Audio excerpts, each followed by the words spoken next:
you so much. Good afternoon and welcome to the Manetti Shrem Museum. My name is Layla and I'm a Visitors Services student staffer. Before we begin today's program, we should take a moment to acknowledge the land in which UC Davis sits. For thousands of years, this land has been home to the Patwin people. Today, there are free, federally recognized Patwin tribes, the Quechua-Dihi Band of Wintun Indians of the Colloquium Indian community, the Quetzal-Dihi Wintun Nation, as well as the Rouchen-Dihi Wintun Nation. The Patwin people have remained committed to the stewardship of this land over many centuries. It has been cherished and protected as elders have instructed the young through generations. We are honored and grateful to be here today on their traditional lands. Thank you.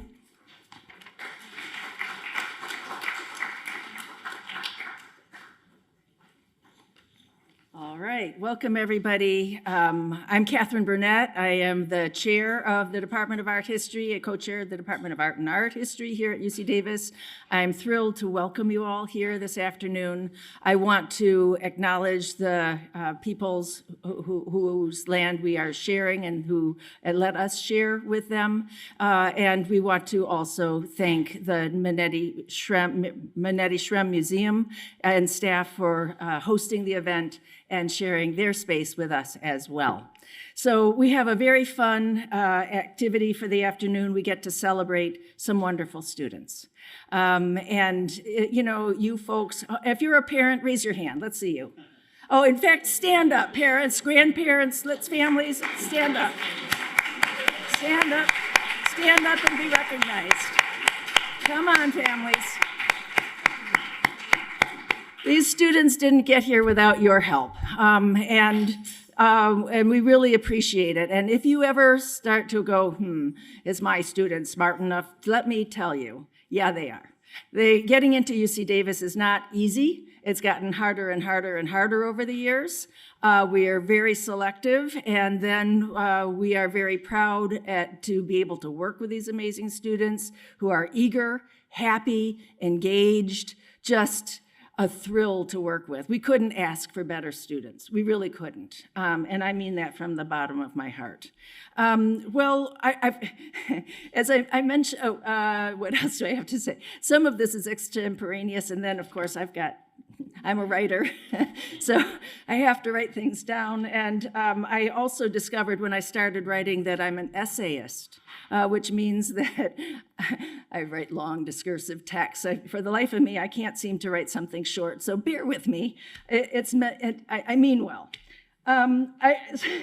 So we have a lot of thanks to give before our main event, and so I want to acknowledge our staff, headed by Heather Bosworth, who has developed a remarkable team.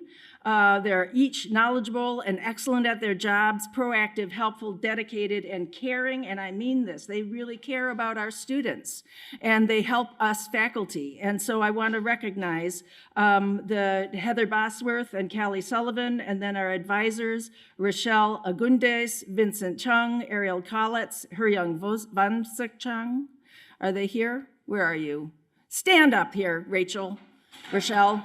Stand up, stand up.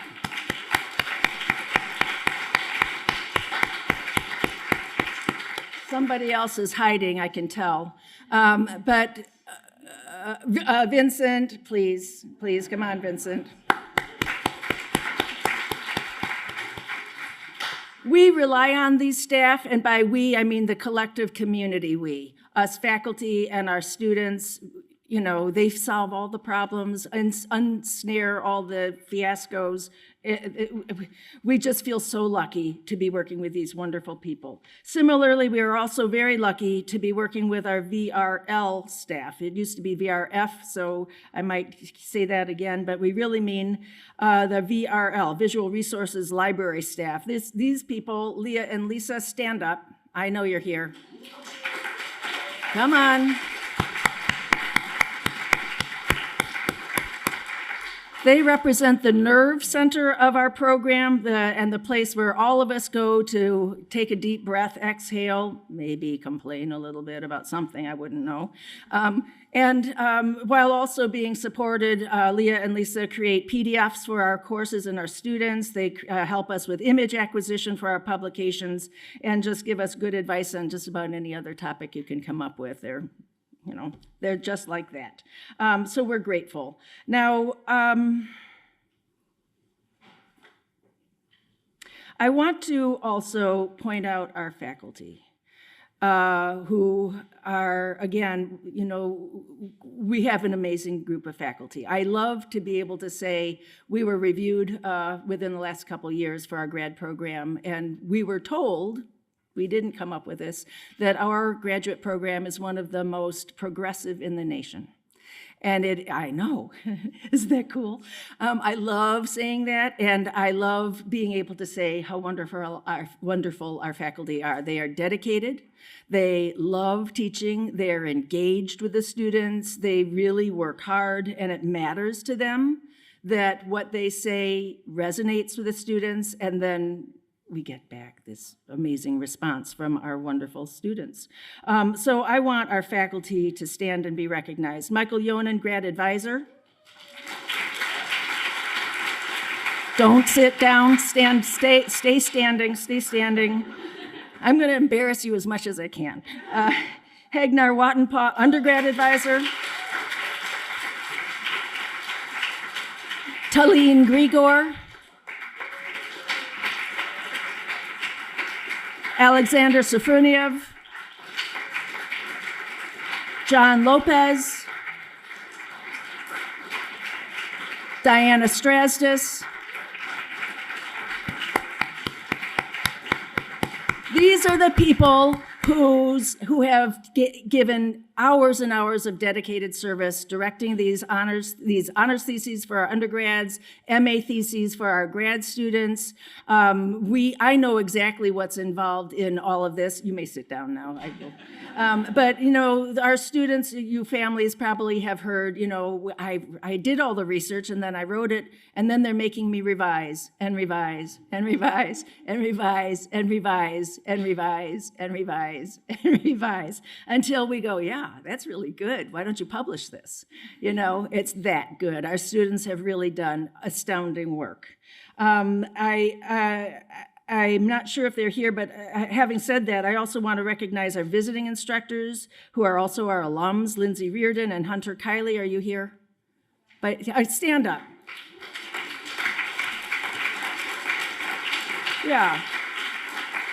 We train great students. That's just a fact. And we train them so well that we hired them. Keep up the good work. We're very proud. We're very proud of you. And we're very, very proud of the program. Now, I get to share something else with you that's pretty extraordinary, separate from teaching, separate from research. I'm not even going to begin to tell you all the amazing things that our faculty and students have done in terms of research. But something other has happened in the last year or so that really makes us a standout among all the other universities across the nation and on this campus. And that is that we have attracted the very kind generosity of a number of very kind donors. And they recognize how wonderful I'm gonna cry, how wonderful our program is, and they put their money where their mouth is. And so I want to acknowledge their generosity, because it's been a game changer for what we're able to do for our students and what our students are able to do for their research. So first and foremost, and earliest, was a generous gift from Alan Templeton, an alum, with whose funds we quickly established the annual Templeton Colloquium in Art History. This is an ongoing event. Every year it's a phenomenally wonderful event. Each of us faculty get to take turns to select a theme and then have at it, and we bring in amazing people. His funds have helped us hire an endowed chair which is the chair that Michael Yonan gets to occupy as the 18th century scholar in European studies. His funds have given us the ability to take students for site and archival research trips to Sacramento and the Bay Area, but also travel awards to students going further afield, Chicago, Ireland, Poland. The funds have helped fund students to join Alan for a tutorial about the art world during Art Week in England. This has happened in the past and will happen again this July. We'll send a student to England with Alan, and so much more. Separately, we have a new gift this year, just this year, from Maria Manetti Shrem. Maria and her husband Jan funded this institute, the museum, and then they were generous again to the university and giving the arts in general a very large gift, among which art history got a portion. And with that fund, we had a naming opportunity for our Maria Manetti Shrem Art and Art History Visual Resources Library. And with those funds, we are improving what we can do, how we can deliver our curriculum to our students. It's a really big and important gift. Similarly, because of Mrs. Shrem, we have piloted a program, a very special program, the first in all of the UCs, and which is the Maria Manetti Shrem UC Davis Art History in Florence program. Oh my God.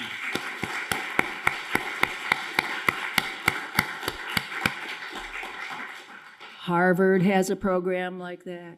Michigan has a program like Stanford, but none of the UCs. This is pretty rare and very special, and we're very thrilled to be able to have sent 2 students as a pilot program last fall, and again, 2 more students this fall. It's extraordinary. And building on that, because, you see a good opportunity, you don't waste it. We are building out this remarkable program in Florence with a partnership with the Palazzo Spinelli per l'Arte e il Restauro. How's that for crappy Spanish? Italian that I've never studied. In other words, the Spinelli Institute for Conservation Studies. So with that, we are sending 2 undergraduates to Florence this summer to participate in a 2-week conservation studies workshop. So really cool. And last but not least, I also want to thank a former student of mine, Shadia Mirmobani, who happens to be here right now, who has given us a gift in honor of her husband. And with those funds, we are helping out students to do special research as appropriate. And so please stand up, Shadia, and be recognized.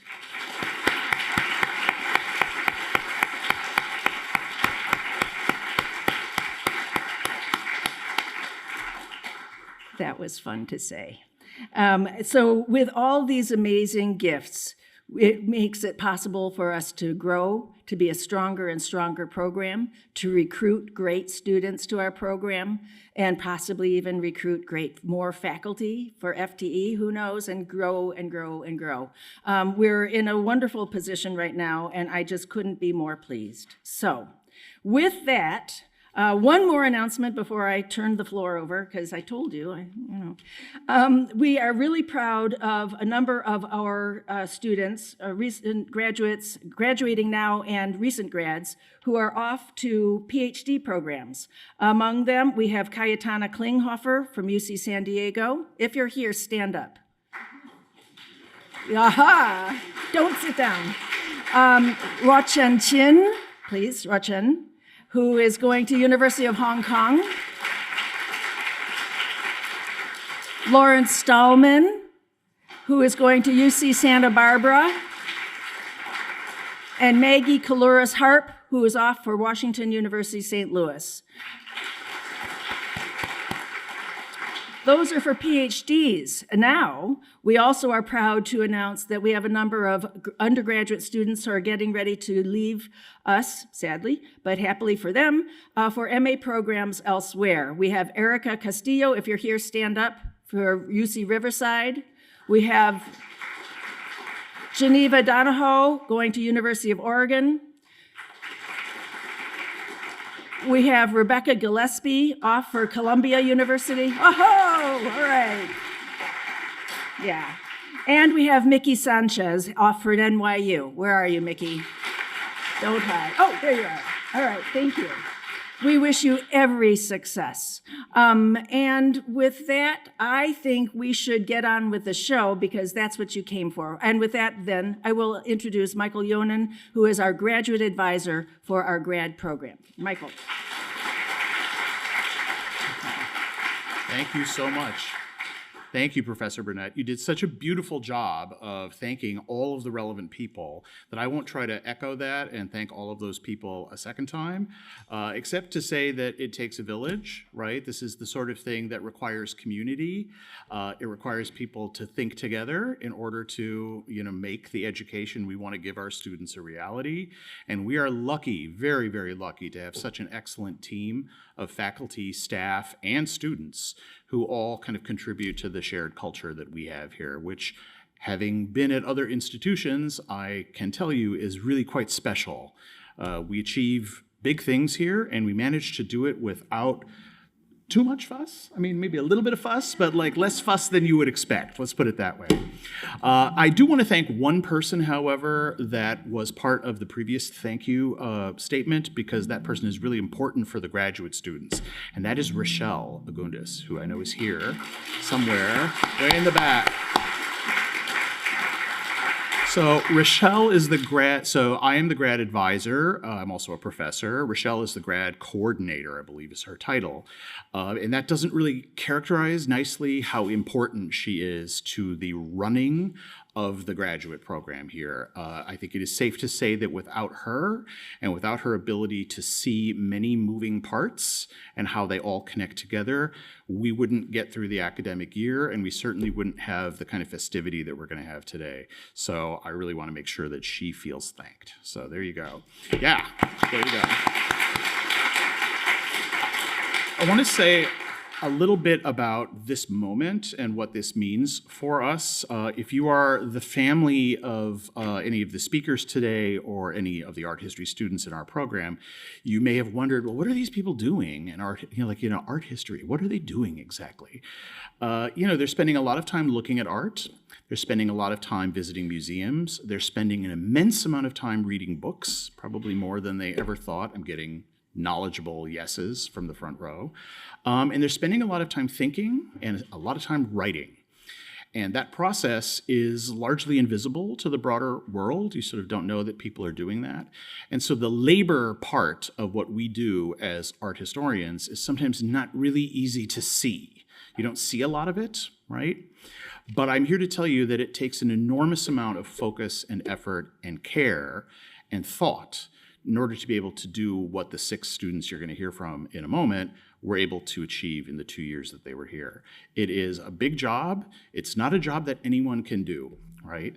And we have students who have done things in parts of the Middle East, parts of Europe, parts of China, and the sort of specialized knowledge involved in making that happen is really dazzling. And so I think it is wonderful that we're able to sort of celebrate them in this way at the end of the year and give them an opportunity to show you some of the things they have been thinking about during the course of their degrees. Thank you. Our next speaker is Rouchen Chin. Rouchen came to Davis after earning her BA in Chinese archaeology from Peking University, one of that nation's most respected universities in the capital city of Beijing. Her research interests are in the history of tea consumption in pre-modern China, which she was able to develop with study under Professor Burnett, and of course through the institution of the Global Tea Institute on campus, of which Professor Burnett is the director. She will return to China this fall to begin her doctorate in Chinese art history at the University of Hong Kong. Her paper today is titled The Unknown Non-Elite Tea Culture of Ming in Paintings, Illustrated Prints, Murals, and the Encyclopedia. Rouchen.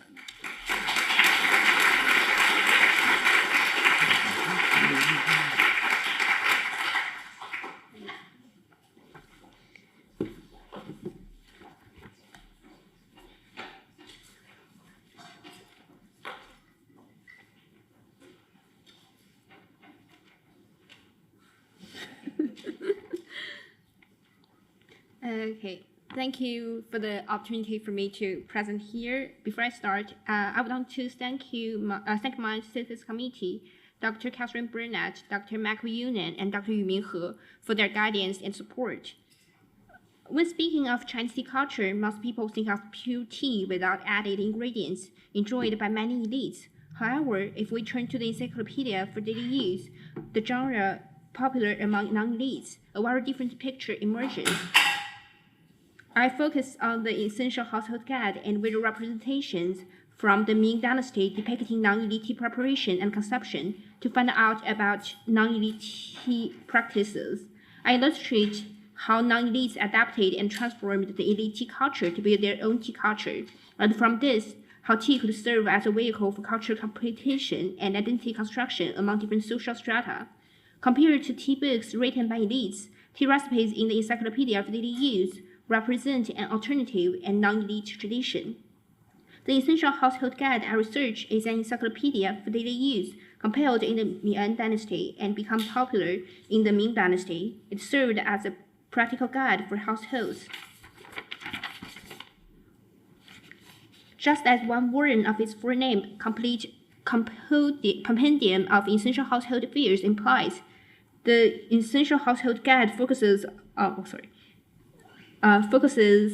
on household knowledge, aiming to cover all that a family ever needs to know. It collects and records household knowledge available and prevailing during the Songyuan dynasties, and reconstructs it to promote a standard and desirable lifestyle. The discussion of tea drinking in the Essential Household Guide starts with a quotation from Cai Xiang's Record of Tea, one of the earliest and most revered tea classics. By referencing this tea book written and canonized by an elite, the Essential Household Guide established its connection with the elite tea culture. However, it leaves out any content concerning diancha, a more elegant way of tea making favored by elites in the Songyuan periods. Considering the widespread popularity of the record of tea over time and the prominence of diancha at least till the early Ming Dynasty, this omission was not due to the inaccessibility, but rather conscious cultural choice, reflecting a unique knowledge system and taste for tea. Additionally, the Essential Household Guide never talks about steeping loose-leaf tea, popular with the elite in the Ming Dynasty. This challenges the traditional narrative that diancha and steeping loose-leaf tea successively dominated the tea culture during the Yuan Ming periods. This further raises another question: did people of the time believe that elite way of tea preparation and drinking was irrelevant to their daily lives? More interestingly, although the Essential Household Guide never introduces diancha and steeping loose-leaf tea, it looks back to Lu Yu and his diancha method. Diancha was first recorded in Lu Yu's The Classics of Tea, which is believed to be the first tea book. However, after the introduction of diancha in Cai Xiang's Record of Tea, diancha replaced diancha to be the newest standard.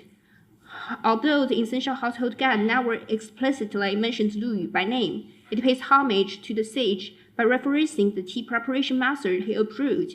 By doing so, it escapes the contemporary trend and looks back to the very origin of codified tea preparation. Moreover, the Essential Household Guide goes beyond merely paying tribute to masters. It also illustrates its authorial agency by recording tea recipes that were often disdained by elite tea connoisseurs. For example, elite Qian Chunnian and Gu Yuanqing advocated for the true flavor of tea, saying, "The tea has its own authentic smell, good taste, and right color. It is improper to make tea with precious and rare fruit and herbs." They believed that tea had its own purity and should never be contaminated by external additions. The Essential Household Guide and its readers, however, were unconcerned with the authenticity of tea as defined by elites. They embraced all kinds of herbs, flowers, fruit, and grains. This proposed an alternative tea culture suitable for everyday life. So here is a sample recipe. You can get a sense of how the tea was enjoyed by non-elites during the time.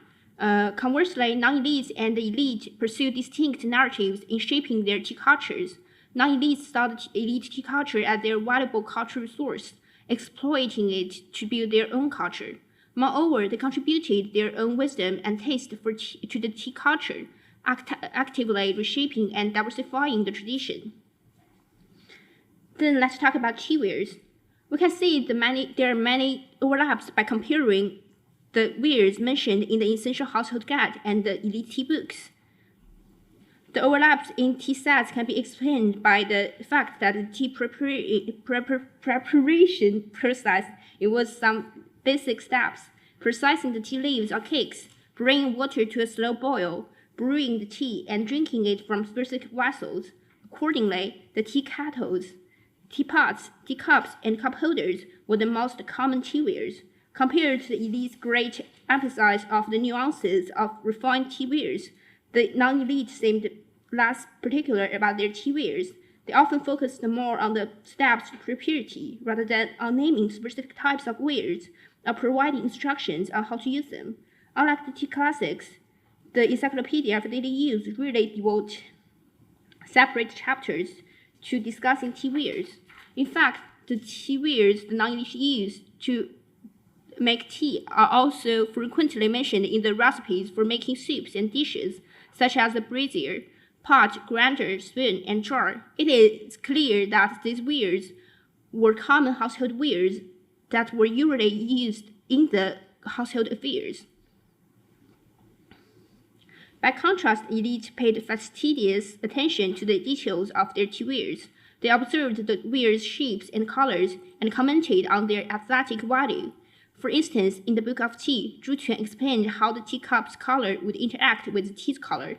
However, this level of meticulousness and specialization in the tools could hardly find its counterpart in encyclopedias for daily use. The Essential Household Guide really sets specific requirements for tea-making steps. It catered to the practical needs of the non-elite who aspired to elevate their lifestyles within a more affordable budget.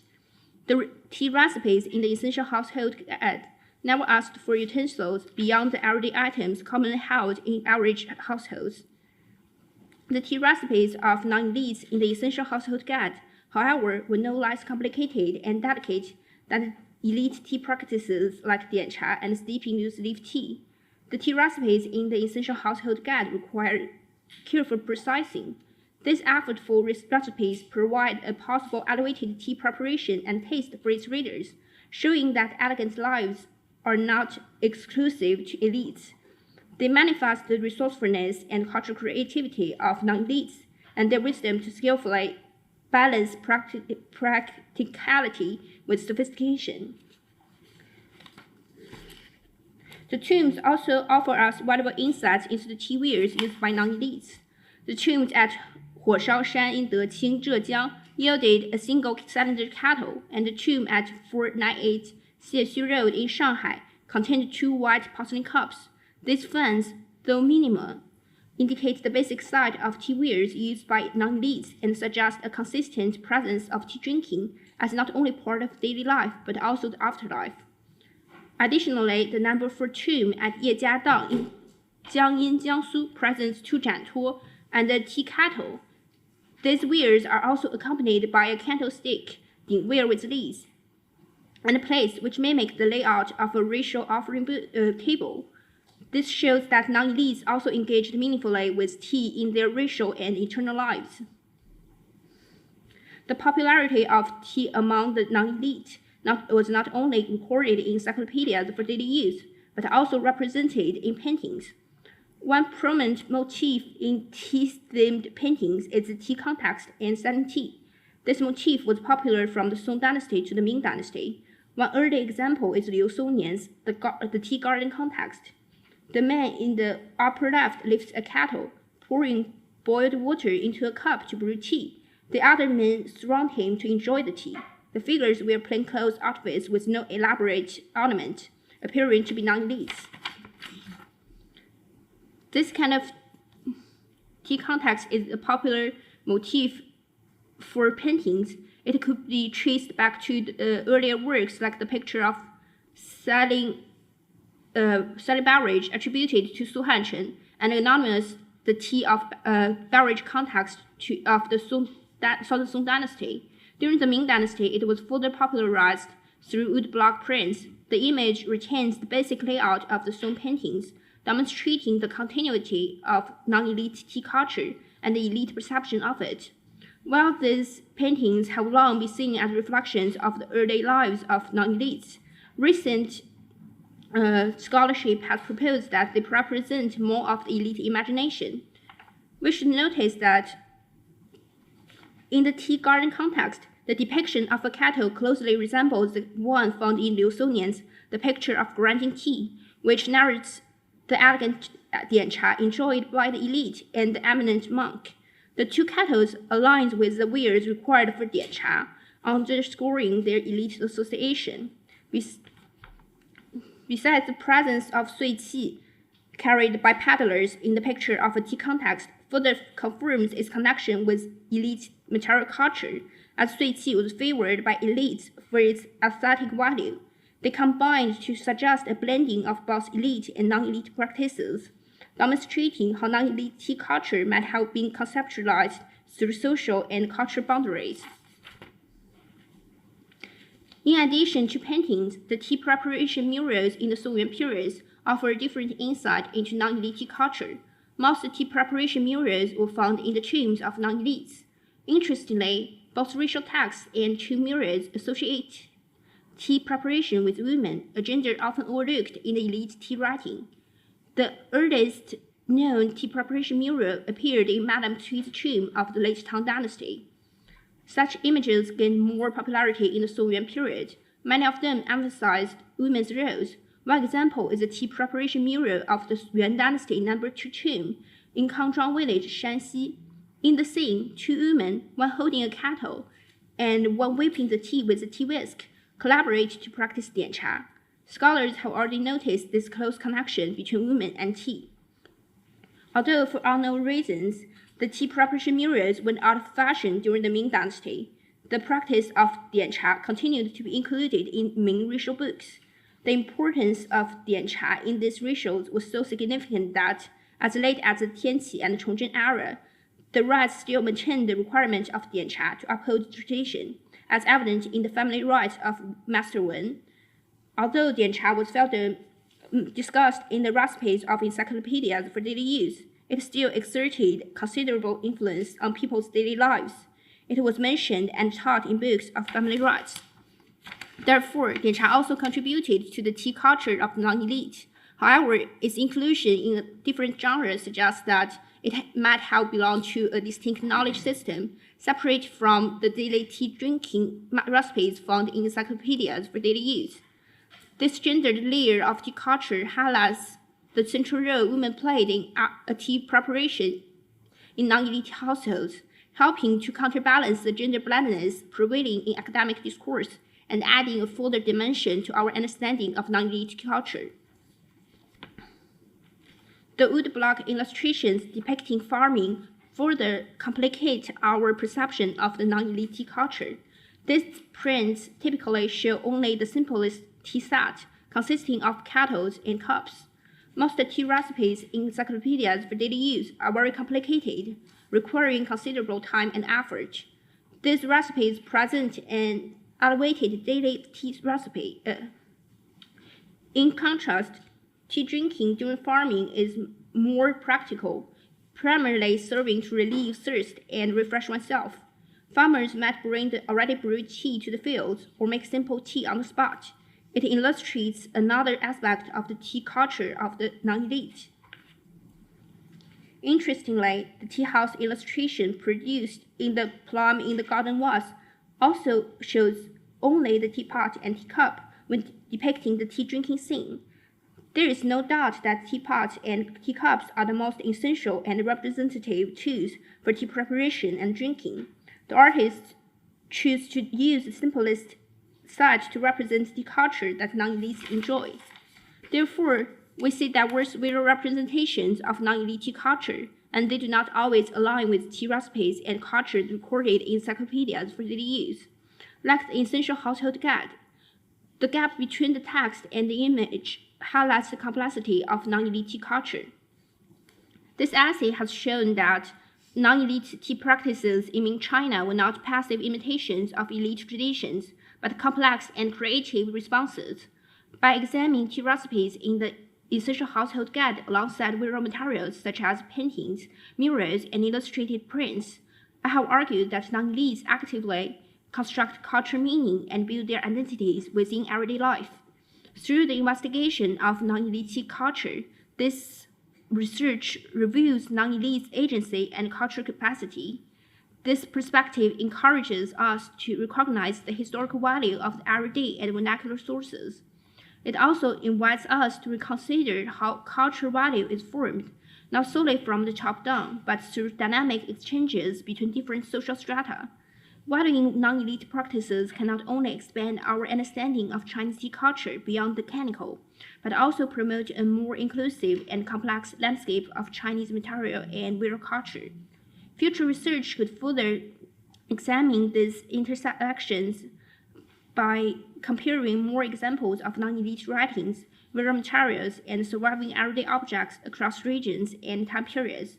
Such studies would help build a fuller narrative of not only Chinese tea culture, but also Chinese social culture history. It will give an even louder voice to the often overlooked experience of non-elites and their everyday lives. Thank you.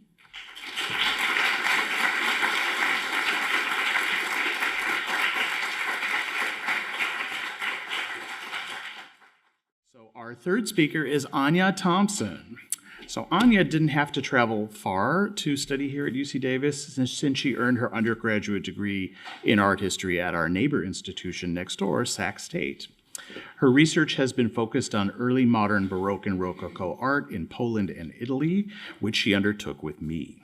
She received a Templeton Fellowship for on-site research in Krakow, Poland, and was, like Alia Kalla, one of the first group that we sent to Florence through our department's Art History in Florence program. Also, check out the podcast that she hosts with another MA student, Madeline Madrid, called The Educated Art Review. It's really good. So there you go. Her paper is titled Head-to-Head, Politics and Multivalency in the Envoy Hall at Wawel Castle, Krakow. Anya.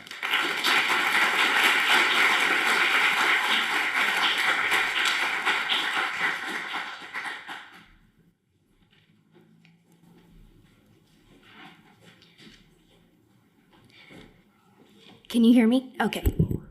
Yeah, I'm short, sorry. Before I begin, I would love to thank the Art History Department, especially Dr. Michael Yonan, the chair of my thesis committee, for all of his wonderful support and guidance. I would also like to thank Dr. Hegnar Wattenpaw and Tomasz Gruziecki, who is not here with us, from Boise State, my other two committee members who I could not have done this thesis without.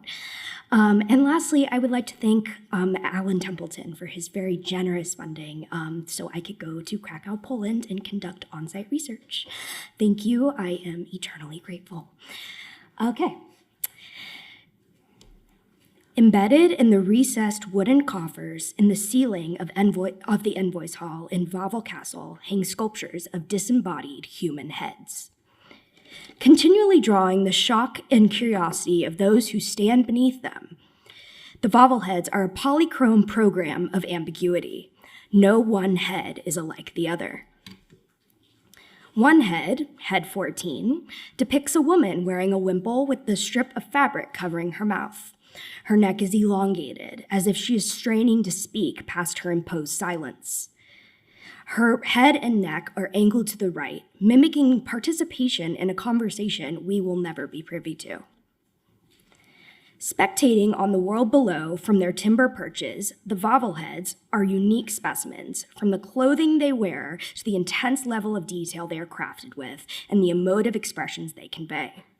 Historically, the Wawel heads have either been viewed as objects of novelty or as mysterious subjects with an esoteric meaning that can only be made clear through careful deciphering.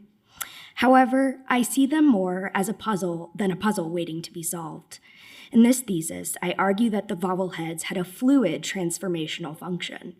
They were active participants within the socio-political context of early modern Poland, situated within the envoys' hall, as opposed to a static ceiling decoration. The question that hangs in the air of the room is who watches whom. Once one steps into the envoys' hall, they are both watching and being watched, perceiving while also actively being perceived. The Wawel heads' active spectatorial role within this room is a purposeful design that accomplishes 3 different objectives depending on the identity of the room's inhabitants and its corresponding function. As a parliamentary meeting space, or the king's throne room, the heads become interlocutors of Polish political power negotiation. When the room is utilized as a diplomatic reception hall, the heads become emblems of intimidation to assert Polish unity and patriotism, quite literally over those who are non-Polish.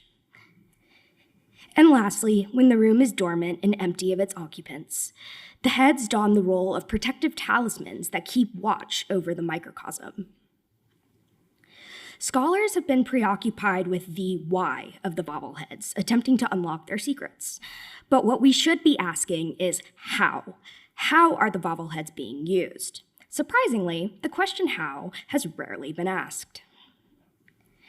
To ask how, we must understand the envoys' hall as a stage on which 2 main roles, the perceiver and the perceived, negotiate their identities with one another. But first, before we start all of that, we must explore the room in which the Wawel heads reside. The envoys' hall is the 2nd largest public access stateroom on the 2nd level of Wawel Castle. This multi-purpose public space was designed to accommodate meetings of the Sejm, the Polish parliament, serve as a throne room for the king to hold court, and receive visiting envoys. It was the microcosmic seat of power in the larger Polish macrocosm. This room was essentially Poland itself. Staring down from the ceiling are the Wawel heads, originally composed of 194 wooden polychrome heads carved by woodworker Sebastian Turbach. Its original version from 1535 was significantly more elaborate than its current arrangement, as depicted in this sketch by Jan Teichmann. The original iteration of the ceiling burnt down in 1536, and a second iteration was constructed in 1540. The heads were installed one by one, next to each other, head to head, if you will. Currently, only 30 of the original 194 heads survive today. Here, I would like to introduce our cast of characters that would regularly inhabit the envoys' hall. First, King Sigismund I the Old, the member of the Jagiellonian dynasty and commissioner of the Wawel heads. Next, the Zlata nobility, specifically the highest class, the magnates. And of course, the foreign envoys who would visit Poland as part of European diplomacy. Now, let's explore the envoys' hall as a parliamentary chamber, with the king in the role of the perceived. For the king, the envoys' hall was both a metaphorical and literal seat of sovereign Polish power. This position is reaffirmed through the spatial orientation of the room. Although technically considered a quote-unquote public room, access to the envoys' hall would have been heavily restricted through the use of an enfilade, a form of architectural mapping in which all doors are aligned in a single line across a level. Staterooms, in particular, were typically spaces of limited access, only open to those who exemplified the required social status to enter. However, in early modern Poland, social hierarchies were a bit blurred. The Kingdom of Poland until 1569 was a mixture of 2 political systems, an elective monarchy and a bicameral parliament. In 1505, 1 year before the beginning of Sigismund I's rule, the Grand Sejm passed the Nihil Novi, a constitutional legislation that transformed the Kingdom of Poland into a proto-republican commonwealth system, equalizing power between the king and the Zlata magnates. The distribution of space in the envoys' hall is an endeavor for the king to retain, at least physically, his power over the nobility without their legally ordained intervention. Spatially, to even access the envoys' hall, or its public entrance, one has to move up the designated envoy staircase, past the private apartments on the first level, into the second level, and through 2 more antechamber rooms to even reach the room. This procession ends directly under the bobbleheads. The presence of the heads would have immersed the visitor in the king's presence, further emphasized by the fact that the parliamentary meeting chamber is housed within the king's primary residence just above. The bobbleheads, through their presence and symbolism, are essential to power negotiation. One specific head, head 14, is positioned as a political prop that aids in the perception of the king's identity. A legend states that this head was originally that of a noblewoman and was sculpted without the strip of fabric across her mouth. During a ruling of justice by the king, her head miraculously came alive to plead on behalf of an accused nobleman. After her magical plea for mercy, the king immediately commissioned the mouth covering she now bears, forever silencing her. The inclusion of the Zlata nobility, as seen in head 14, is indicative of King Sigismund I's attempts to limit the legal power of the Zlata nobility. The nobility were transformed into objects, relegated to watch, and forever forbidden from giving input to the affairs of Polish state below. However, just as the bobbleheads are a performance prop for the king, they are also deployed by the Zlata magnates when donning the role of the perceived.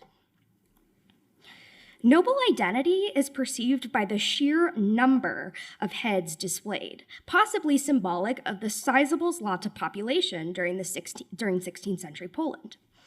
The Zlata made up an estimated 8 to 15% of the population, far surpassing France's 1%, making it the largest noble class in Europe during this period. This overwhelming presence is echoed in the bobbleheads, where 11 of the 30 surviving figures are adorned in noble or aristocratic dress, identifiable by their ornate clothing and elaborate headwear. Head 8, depicting a young woman in a red ostrich feathered hat, illustrates this best. She wears a platter-style Tellerberet, a German noblewoman's fashion, as seen in Lucas Cranach the Elder's portrait of a young lady holding a bunch of grapes. Despite its German origin, this Western European style was especially favored by Zlata noblewomen. The symbolism of noble authority only fully activates when these figures are seen hovering above the king's throne. According to the Nahil Novi, the Zlata had the constitutional right to demand an audience with the king at any time. These heads act as placeholders, asserting the nobility's legal entitlement to his time and presence, even if they are not physically there. Another layer of identity performance emerges when the envoys hall fulfills its namesake function, receiving foreign envoys to Poland. When the confines of the room are metaphysically expanded and the foreign envoys become the occupants, the heads that loom above become a visual device to convey the carefully curated narrative of Polish political culture. They are used as material cues to legitimize Polish power and demonstrate patriotism through both physical and material unity. To investigate the more intimidating capacity the roles the bobbleheads take, I will focus on heads 9 and 2, as well as the ramifications of their proximity to each other in the same arrangement. Head 9 is relatively static, not emoting or in direct conversation with another neighboring head. He is one of the more subdued and uniform depictions, with no major characteristic features. However, he plays a much larger role than visually advertised because foreign envoys who stood beneath this head would have recognized him for his uncanny resemblance to Ferdinand I, Holy Roman Emperor. When head 9 is compared to Ferdinand I's 1531 portrait, the similarities are quite startling, even down to the iconic Habsburg jaw, the calling card of the Habsburg family. Considering the personal and diplomatic relations with Ferdinand I, who was King Sigismund I's nephew-in-law, head 9 could serve as a visual representation of the Habsburg-Jagiellonian alliance. Its inclusion broadcasts a message of political and familial political and familial support of the Jagiellonian dynasty by the Habsburgs. Additionally, it conveys a message that the Habsburgs have always backed Poland, even when they are not physically present. The statement of transcultural power within Poland is also evident in Head 2. But this head serves a unique purpose compared to Head 9. In this head, legitimacy is attempted through references of both the historical past and humanistic iconography that are easily recognizable across Western Europe. According to scholar Jerzy Kowalczyk, Head 2 is a depiction of Alexander the Great. When this specific head is compared to ancient numismatic portraits of Alexander the Great, the two portrayals show the same iconographical hallmarks. Specifically, the heavily delineated curl pattern in the hairstyle and the use of the ram's horns. Including this head within the same program indicates an attempt to intimidate foreign visitors. Both heads, in correlation to one another, promote the state-crafted message that Poland is a seat of power in which major leaders of European sovereignty, both contemporary and past, support. Primary documentation from the personal diaries of 18th century foreign envoys supports the notion that the bobbleheads were used in an intimidatory capacity. The most compelling example comes from the diaries of a Silesian doctor named Johann Joseph Kausch, as recorded in his 1792 travel journal, where he mentions that the bobbleheads were used as, quote, shown to every foreigner who visits the Polish-Lithuanian court. The heads, as evident in the writings of somebody 200 years after the initial creation, were quite clearly being wielded as emblems of intimidation. And the foreign envoys were meant to perceive that intimidation, and they were acutely aware of it.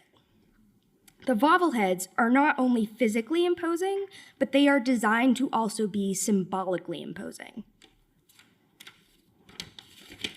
But whether interlocutors mediating a domestic power struggle or patriotic emblems of foreign intimidation, the bobblehead's function fluctuated based on the occupants of the room. But what if the envoy's hall was empty? Would the heads still have a function? Or would they retreat back into the realm of decorative sculpture? What happens when all that's left is an empty room? I propose that the bobbleheads hover in a murky middle point. Not fully activated by corporal human perception within the envoy's hall due to human absence, but neither fully regressed into pure interior ornamentation. To conceptualize this nebulous gray area, we can look to an example of another resident of this metaphysical limbo space, gargoyles. Most popular during the 13th century in Germany and France, gargoyles were zoomorphic or creature-like protective talismans that had both repulsive and protective functions, warding off evil spiritual entities and protecting the church building from the destruction of the Christian faith by demonic spirits. In this Gothic apotropaic exchange, gargoyles, much like the bobbleheads, serve as material intermediaries between two forces, engaging in an almost magical interplay. Just as gargoyles protect their cathedral's inhabitants from quote-unquote evil, the heads work similarly. They are protecting the core of Poland when the room is vacated, watching over the microcosmic entity of Poland in isolation, and almost putting a figurative quote-unquote hold on the room's dialogue until the envoy's hall can be re-inhabited. And the historical context supports this view. Jagiellonian power in Poland was projected to be stable, but in reality, it was incredibly vulnerable. For example, between the 15th and 17th centuries, there were 7 conflicts just between Poland and its neighboring Muscovites, often with no foreign aid coming to Poland. The first and second iterations of the bobblehead program would have been commissioned, constructed, and installed against the backdrop of not only these external armed conflicts, but also the internal governmental power struggles between the Sejm and the king. Unity, peace, and more importantly, security were essential to the success of the Polish state. The heads then functioned as protective talismans, actively promoting Polish unity while also helping to protect the center of Polish power, which was constantly being threatened on all sides. pointed like gargoyles toward the outside world in a safeguarding position, but also attempting to repel forces of quote-unquote evil, only this evil would be the destruction of the Kingdom of Poland. The sculptures protect through the reinforcement of the idea of Polish unity, with the heads united in conversation with one another, spectating in concert together, and carefully watching for disruptive conflict. The heads are gargoyle-esque in that they protect, but they do not fully occupy the title of a true quote-unquote gargoyle, because they themselves are spectating. Their active spectatorial agency is what sets them apart, and even when the envoys' hall is empty of its corporal inhabitants, it's never truly empty. It's easy to assign the bobbleheads to the mound of art historical objects in which we resignedly proclaim, "We don't know."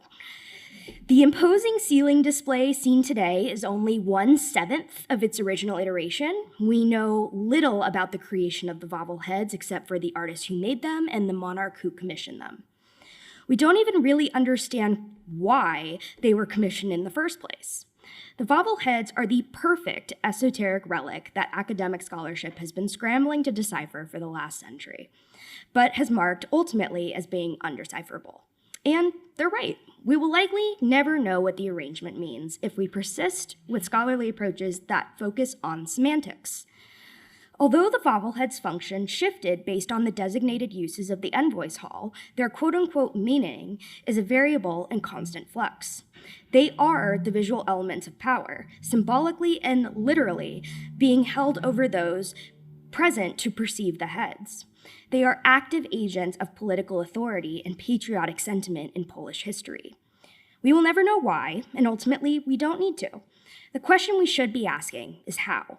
The bobbleheads have always been speaking. We just have to listen.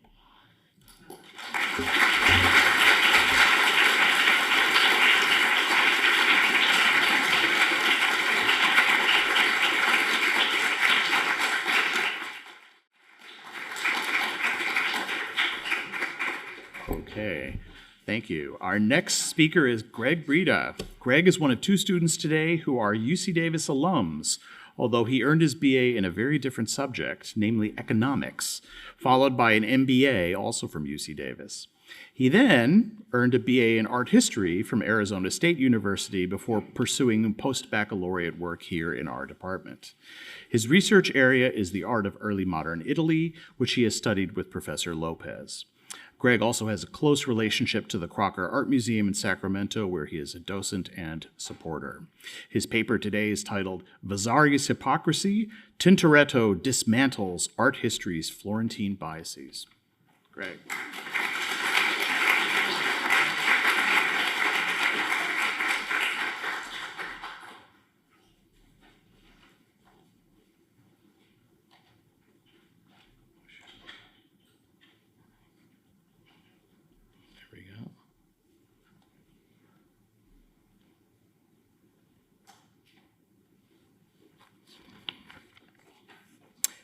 Thank you. First, I'd like to thank Dr. Lopez for all his invaluable support as my advisor. Also, Dr. Yonan and Professor Reardon in the back over there for all their support as my readers. And I just want to say I'm so grateful to have such a special group of cohorts over the years. It's been great. So let's begin. Giorgio Vasari is considered the first art historian and the founding figure of the discipline of art history. Vasari focused on artists of the Italian Renaissance, where his methodological approach emphasized artist biographies to promote a canon of artistic excellence. In his The Lives of the Artists, or La Vitae, Vasari asserted that no greater artists existed than Michelangelo, Da Vinci, and Raphael. For Vasari, all three of these artists exemplified superior disegno, or design and draftsmanship. To him, disegno was the essential formal quality required by which artists of the Italian High Renaissance would be judged. In addition, prestezza, or speedy painting, is needed to increase efficiency and productivity, but not when an artist is measured, but only when an artist has mastered disegno. Otherwise, the composition is deemed inferior.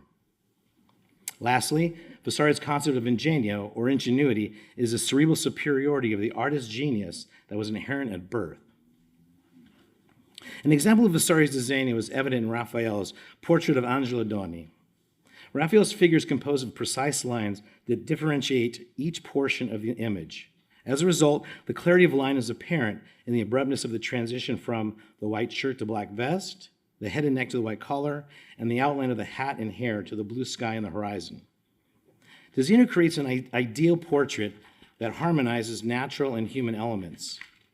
In the end, Vasari conceived of disegno as the organizational adhesive to a superior composition. An example of Vasari's good prestezza is demonstrated in Raphael's 5-year impressive production of over 35 compositions. This many creations in such a short time are a result of learned and practiced disegno that is a cornerstone of the Renaissance era. The Marriage of the Virgin demonstrates Raphael's precision with well-placed figures surrounding Mary, Joseph, and a priest occupying the center of the foreground. But his ability to quickly utilize proper disegno demonstrates Vasari's good prestezza. Vasari's concept of ingegno attributes excellence in artists fortunate enough to have an aptitude for success.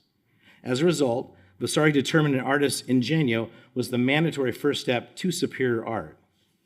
Visual evidence of ingegno is found in Michelangelo's disegno of a perfect figure that Vasari calls a provocation of terribilità, or the excitement of terror. This is detailed in Michelangelo's The Last Judgment that depicts an image of a dark spirit with deformed facial features seizing the legs of a helpless figure. To Vasari, this was more than disegno. It is a skill acquired at birth involving the intellect of the artist to conceive an idea long before Michelangelo enacted it. Ultimately, Vasari's disegno, prestezza, and ingegno are qualities to determine good art that were acquired and improved during the Renaissance.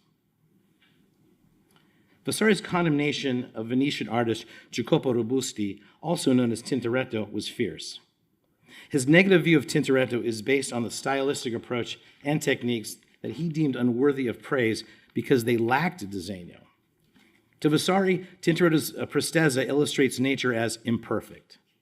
This directly opposes the tenet of Renaissance art to replicate a perfect world. Also, Tintoretto's lack of ingegno characterized the intellect as coming from a terribile cervello, or non-conforming mind. Essentially, Tintoretto's non-compliance of Vasarian disegno implies he possesses inferior intelligence and therefore poor artistic ability. Through an examination of Tintoretto's The Last Supper, assumptions can be made of Vasari's analysis using his framework of art criticism in Le Vite. Comparing it through Vasarian lens to Da Vinci's The Last Supper fresco results in a dramatic diversion of style, considered by Vasari to be good and bad art. Essentially, Tintoretto's The Last Supper lacks disegno. Figures are created with loose brushstrokes that bleed into each other as the bodies sitting at the table recede into darkness, erasing any indication of definitive lines. Conversely, Vasari championed Da Vinci's The Last Supper as an exemplar of disegno. Strict linear perspective recedes into the horizon. The viewer's attention is forced towards the middle of the composition where Christ is seated between his apostles, who exhibit classically refined emotions.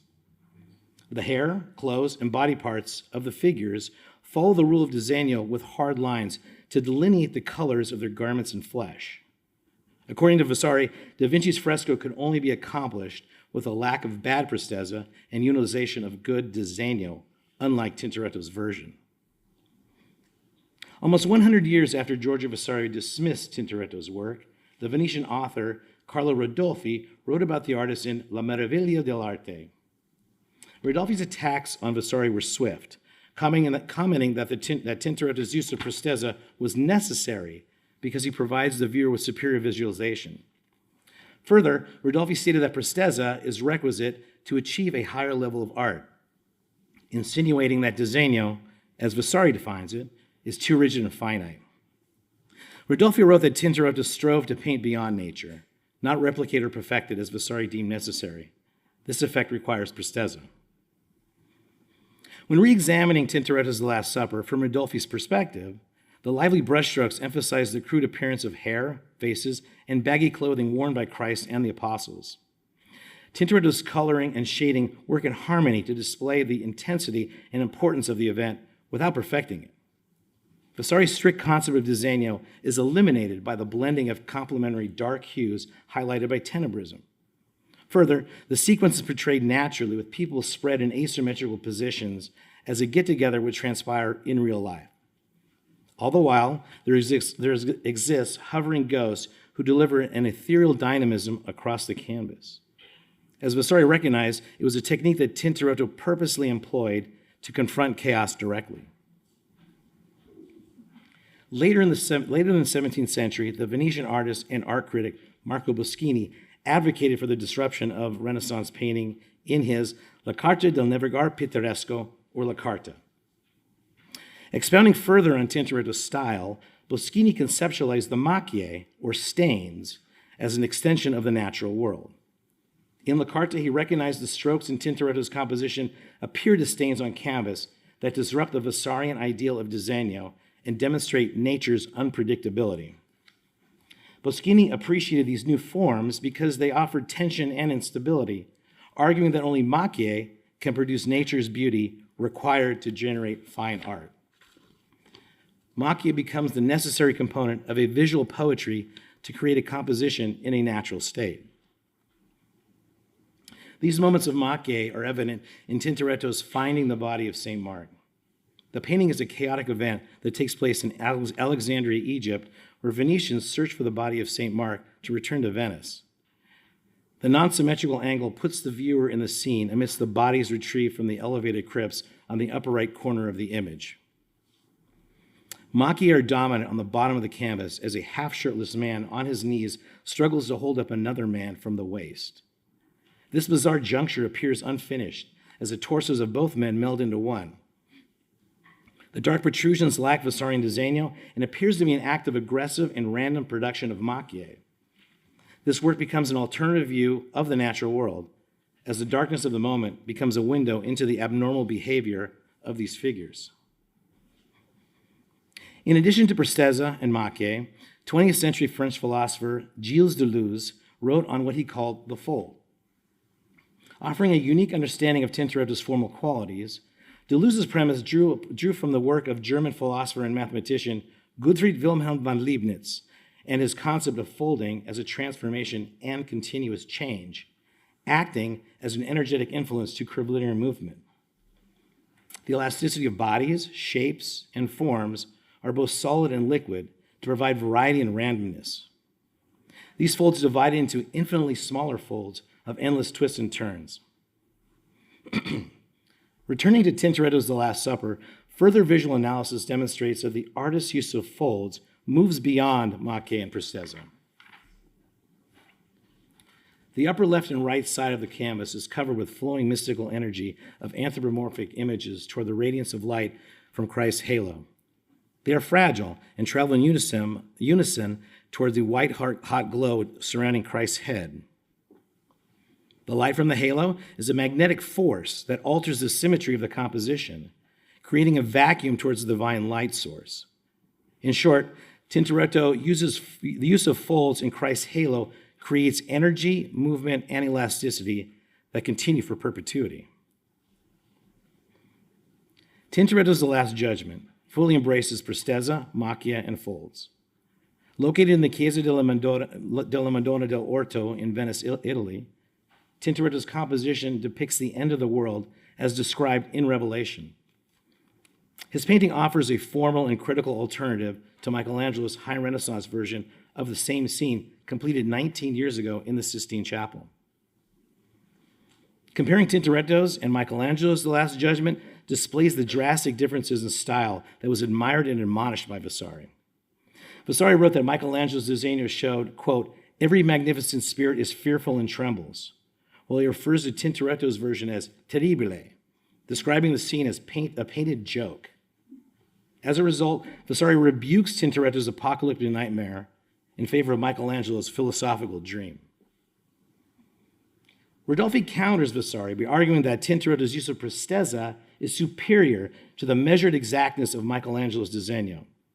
It encapsulates unsettling movements into a visceral ending of the world. In Tintoretto's version, Christ appears as inconsequential. He is surrounded by a layered blend of swirling blue, yellow, and orange hues. Rays that appear as scratches on the canvas shoot down from Christ's body and emerge to provide an energetic and divine element not evident in Michelangelo's version. These markings have the characteristics of a quick hand pulling down on a paintbrush to create a prestezza aesthetic of energy. Looking at Michelangelo's Last Judgment, the classical muscularity idealizes the male nudes. The figurative contrast with the blue sky and grayish clouds exhibits lines that delineate these differences, emphasizing the exactness of the images.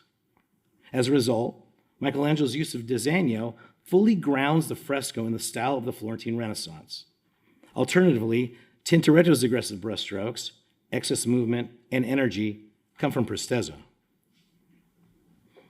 Boschini referred to Tintoretto's macchie as the conduit that delivers artistic perfection from a Venetian painterly aesthetic into beautiful stains. For example, in a detail of Tintoretto's The Last Judgment, the cloud formations that support several of the figures have a dark and ominous presence. These clouds of thickly applied black paint do not have any defined qualities. They appear heavy and burdensome. Here, macchie is utilized to demonstrate drastic depth and instability.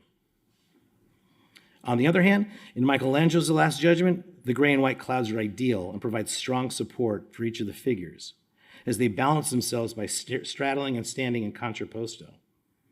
There is no macchie in Michelangelo's fresco, while Tintoretto adds eccentricity and emotion that depart from this idealism. The folds in Tintoretto's Last Judgment change color and meaning depending on where they are located in the painting. The upper vector functions as a magnet, guiding the folds of yellow light to pull the figures up, while the lower vector's folds act as a dark gravitational force that pushes the stumbling bodies down towards the bottom of the canvas. These folds must represent something more significant than mere gravitational qualities. According to Christian theology, the Last Judgment is the final trial of human souls before receiving eternal salvation or damnation from God. What makes a soul good or evil is based on an individual's level of piousness in their lifetime. Historically, this representation of good and evil in art is expressed by light and dark hues, respectively. For instance, light pockets of yellow light surrounding the specific bodies represent the folds created by the pious nature of that individual, acting as a support that leads them to heaven. The deep dark pockets intertwined with the figure on the bottom may function as folds of sin that weigh heavily on the victim, pushing them downward to hell. These folds are infinitely changing as the figures are judged by their every act and given the opportunity to accept or abandon salvation. What Tintoretto is portraying is a snapshot of the final judgment that is in continual motion, uncertainty, and tension with infinite results. Conversely, Michelangelo's disegno in his Last Judgment lacks depth beyond the classical representation of characters. As a result, prestezza, macchie, and folds form a style that Vasari cannot recognize, as it deviates from the Florentine Renaissance.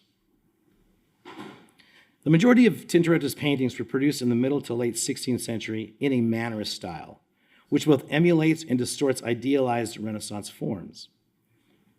The irony behind Vasari's criticism of Tintoretto is that he was also a Mannerist painter.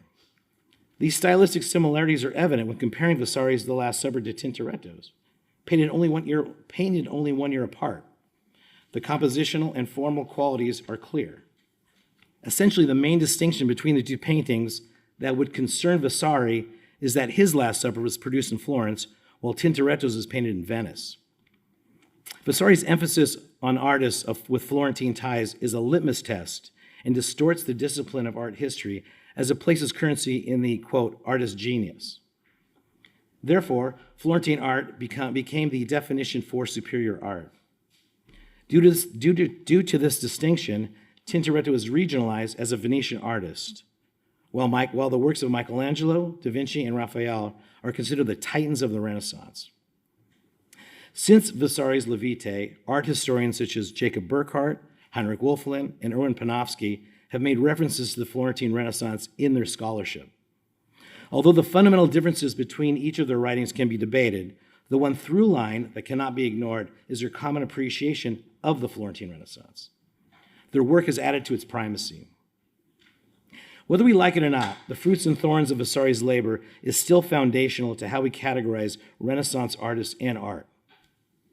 In Vasari's absence, Tintoretto could have been an extension of an artistic evolution as important as Vasari's Florentine Renaissance.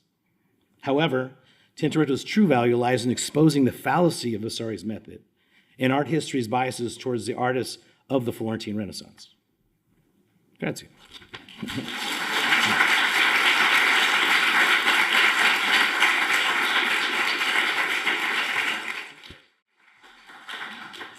Our next speaker is Darian Dveris. Darian earned her undergraduate degree in art history from Pepperdine University in Southern California and came here to study some aspect of early modern European art. I quickly sensed in her the potential to become a specialist in 18th century art, my field. It was the Boucher smartphone that gave her away, the little, yeah. And under my supervision, she has developed a basis for studying the arts of 18th century France. This summer, she will travel to London and Paris on a Templeton research stipend to visit art galleries, museums, and auction houses. Her paper today is titled Monkey See, Monkey Do, Imitation and Otherness in Christophe Huet's Grand Singerie at the Château de Chantilly. There you go.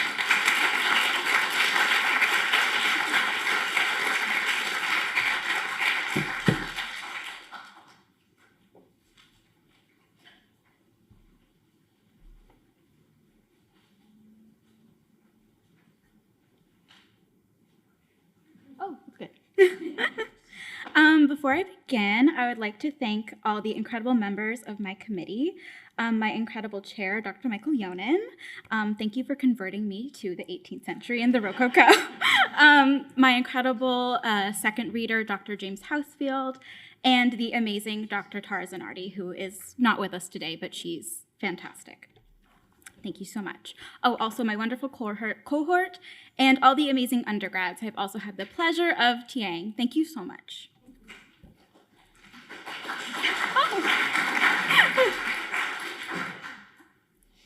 All right. The monkey is an oft vilified creature. A symbol of the devil throughout the Middle Ages and the Renaissance, monkeys most often appear in the arts as demonic tempters, tormenting humans and leading them to sin. While the source of such ire towards the monkey is not quite clear, it is easy to take an educated guess.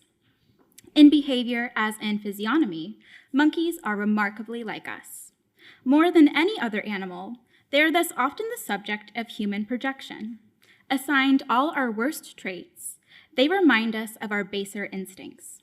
Deemed mere imitators of mankind, it is no wonder the monkey is considered such an affront to our intellect and refined sensibilities.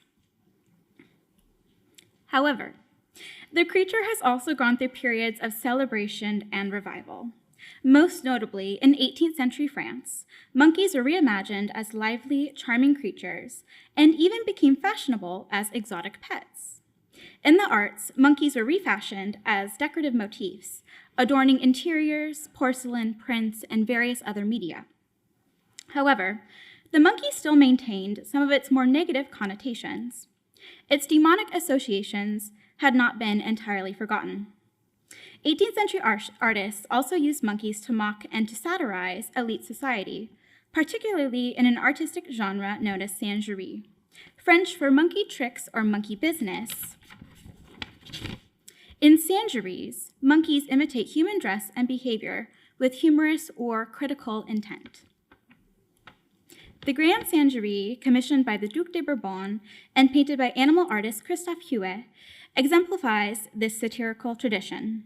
In this decorative ensemble, monkeys are depicted performing human roles in an exoticized chinoiserie setting, a decorative style that draws from the European fascination with East Asia.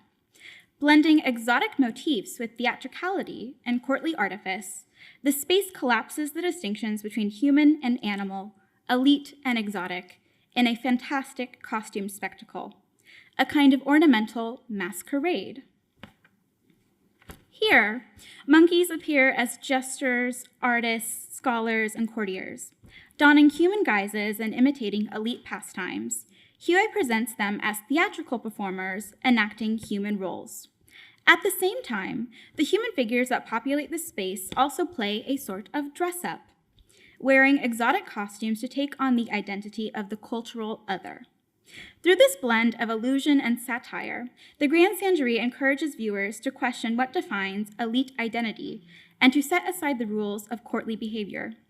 It creates a liminal space where visitors could imagine themselves transformed into something foreign, animal, or entirely other. The Grand Sangerie is a small, ornately decorated room located on the first floor of the Château de Chantilly. The iconography of the room is visually rich and often contradictory.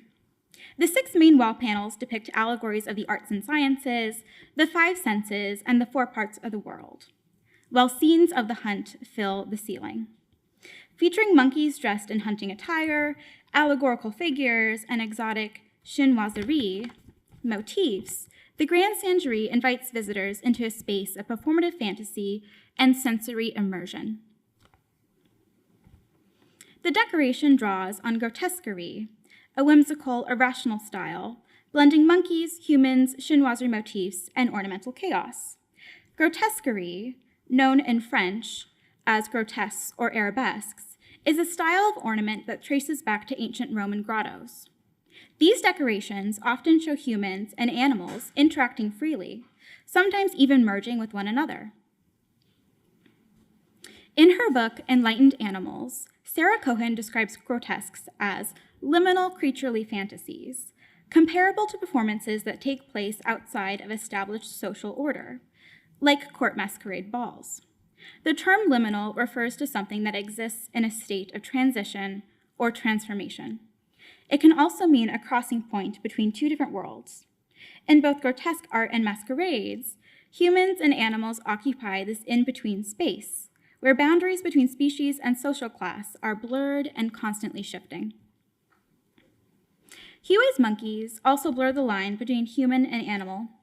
In some scenes, monkeys serve human figures, while in others, the monkeys take center stage and are attended to by human figures. This constant shift invites viewers to imagine a world where social and natural hierarchies are continually upended. The notion of performance and the masquerade is quite key. Just as Huey's monkeys take on human traits by wearing clothes and mimicking human behavior, the human figures in the Grand Sangerie also adopt the identity of the exotic other by dressing in foreign costumes. Like the cross-species blending seen in grotesques, these figures exist in a liminal space, shifting between animal and human, self and other. In this way, Huey's Grand Sangerie functions much like a courtly masquerade. Both monkeys and humans become performers, playing out roles through costume and gesture. The monkeys dress as humans, while the humans wear stylized Chinese garments to play at being foreign.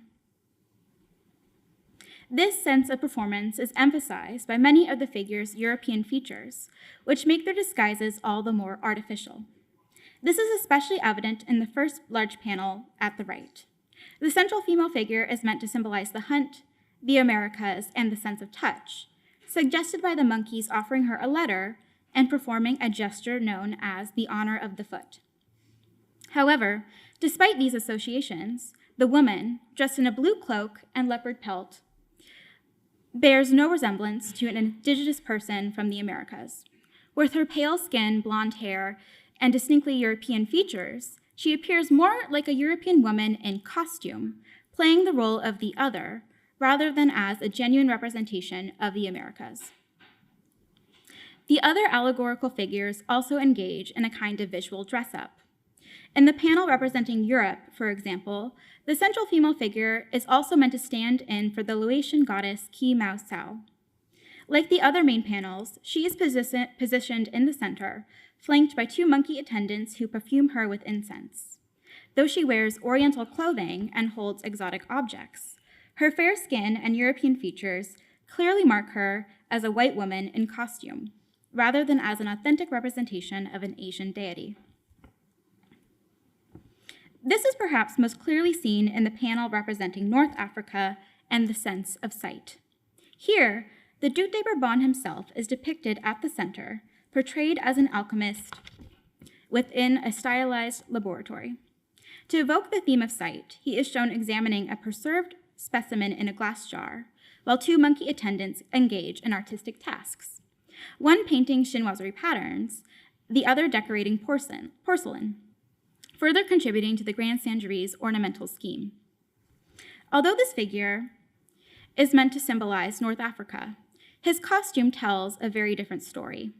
He wears a red tasseled hat associated with Mandarin dynasty officials and sports a mustache resembling stereotypical Chinese styles.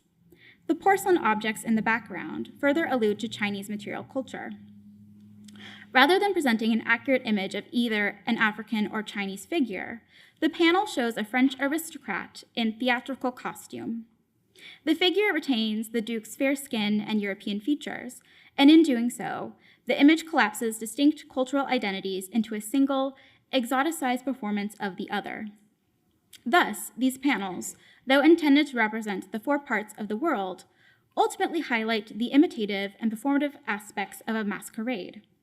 They reflect a space where, as one scholar notes, quote, the politically and socially adventurous played with and for identities which were neither theirs by nature, nor by convention, nor by divine right, end quote. Cross-species play was also a common feature of courtly masquerades. At the Soirée de Grand Seigneur, for example, performers often dressed as animals, adopting non-human identities. These performances disrupted the traditional hierarchy of existence, which placed humans at the top as the sentient beings par excellence. In a similar way, Huey's decorative scheme functions as a fixed ornamental masquerade where the line between human and animal is constantly blurred. This is evident in 2 particular panels where a joker monkey and a musician monkey take center stage. By placing these elegantly dressed monkeys in the dominant central position, while the human figures serve a supporting role, Huey flips the expected order and elevates the monkey to a position of imagined superiority. The Joker monkey highlights this reversal most clearly. At the center of the panel, the Joker monkey sits on an oriental rug, dressed in elaborate robes and a cap and bells hat, echoing the traditional attire of a court jester. Beside her, human attendants present musical instruments from gilded stands, yet she ignores their offerings, staring somewhere off to the side. The scene clearly parodies human vanity and pretensions, positioning the monkey not just as an entertainer, but as a satirical mirror of human folly. The human's head scepter references the idea of the Joker as a mock ruler, imitating a king's true scepter, a symbol of his authority. In the hands of the Joker monkey, this detail suggests that the idea of human dominance over all other sentient beings is, likewise, simply a hollow illusion. Together, the details challenge the assumed hierarchy between species and reveal the superficial nature of man's self-assigned superiority. The other monkeys, who mimic human tastes, customs, and intellectual pursuits, further undermine the notion of human superiority.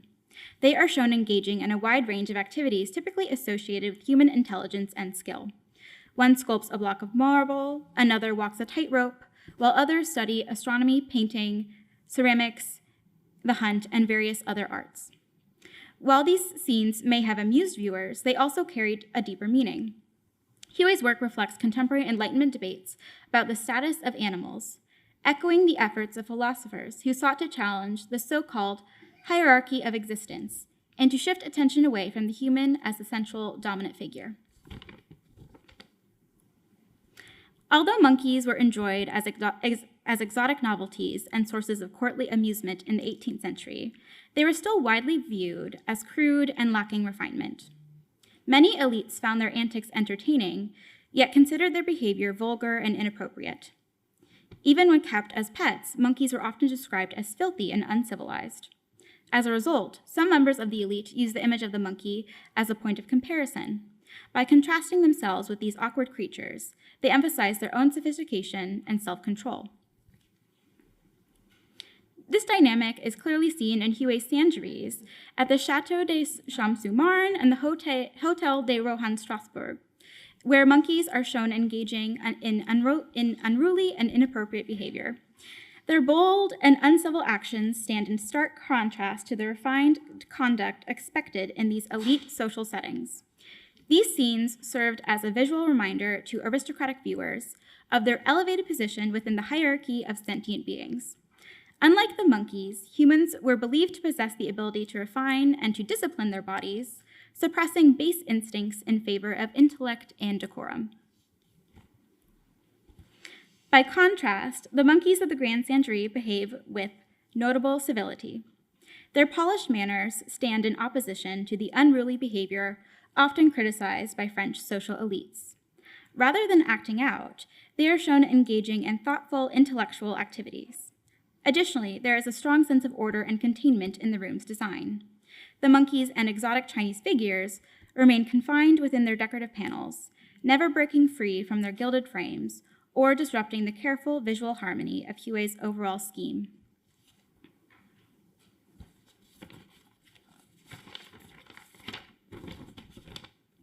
Although the established hierarchy between humans and animals is repeatedly reversed throughout the interior, neither the monkeys nor the humans appear dissatisfied with their roles. There is no sign of rebellion or desire to upend the order, no mocking of the humans or attempts to dominate them. Instead, all figures maintain a sense of civility and decorum, willfully fulfilling their designated parts with grace and deference. Despite their refined behavior, the monkeys in the Grand Sangerie have not entirely abandoned their animal instincts. In the 6 panels presenting the allegories of the 5 senses and the 4 parts of the world, they are shown engaging with objects and activities that emphasize sensorial experience. They burn incense to suggest smell, play instruments to represent sound, and indulge in food and drink. While their actions appear restrained and orderly, these scenes subtly point to their underlying preoccupation with sensual pleasures, reminding viewers of their inherently animal nature. Moreover, the fur poking from beneath the monkeys' collared ruffs subtly reveals their true nature, and by extension that of the French aristocracy which they parody, as animals in disguise. By dressing as humans, adopting refined behaviors, and engaging in elite pastimes, the monkeys act as a satirical mirror to society, exposing the artificial foundations of social and biological hierarchies. Their imitation of human life becomes a self-conscious display of artifice, echoing the highly stylized and mannered behavior of the French court. In recognizing the theatricality of the monkeys' roles, elite viewers would have been reminded that their own identities were likewise constructed, carefully staged performances that risked revealing their more primal instincts whenever the demands of courtly discipline slipped. As William Congreve confesses in a letter to John Dennis, quote, "I could never look long upon a monkey without very mortifying reflections." Thank you.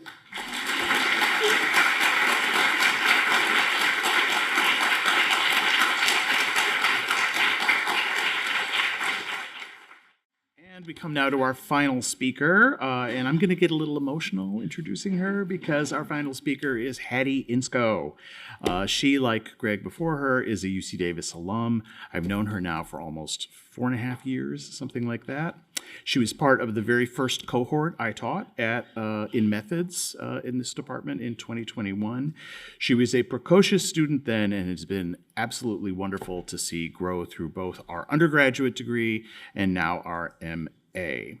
Her research is focused on the history of American architecture, which she conducted with Professor Simon Sadler, and we're excited that she will develop this interest further when she moves to that Midwestern architectural mecca, Chicago, in the near future. Her paper today is titled Beyond the Facade, the Civic Narrative of the Federal Triangle.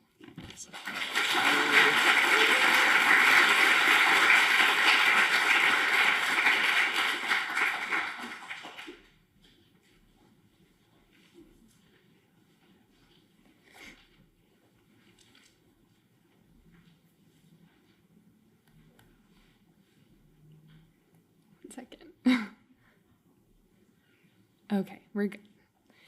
Thank you so much for that introduction, Dr. Yonan. Dr. Yonan has played an integral role in both my undergraduate and graduate education here at UC Davis, so it's an honor to be introduced by him today.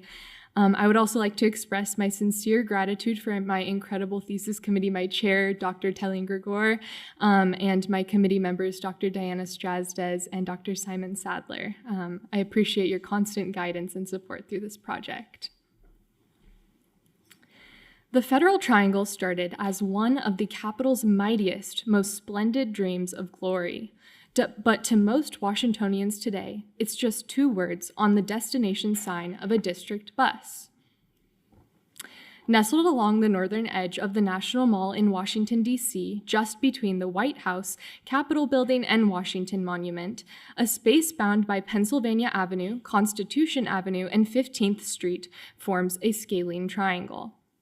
Formerly known as the Federal Triangle, the area is now home to 10 Beaux-Arts-style federal buildings characterized by distinct red-tiled roofing and neoclassical facades.